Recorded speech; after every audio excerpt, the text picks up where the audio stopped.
Tapar boltanum hér á hættulegum stað og hér tækifæri fyrir Valskonur, fær hann inn til hægri á Fanndísi.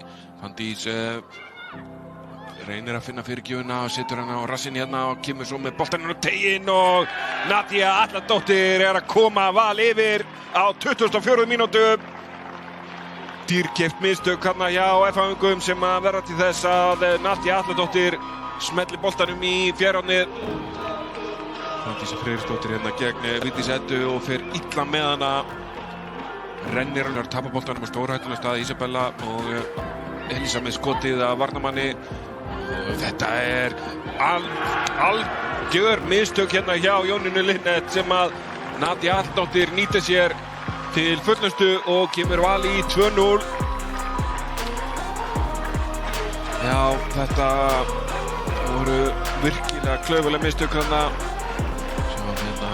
Elísa Viðarsdóttir með skotið í bakið á Vigdísi og Jónína Linnet ætlar að koma þessu frá en setur hann þessi stað bara beint í lappirnar á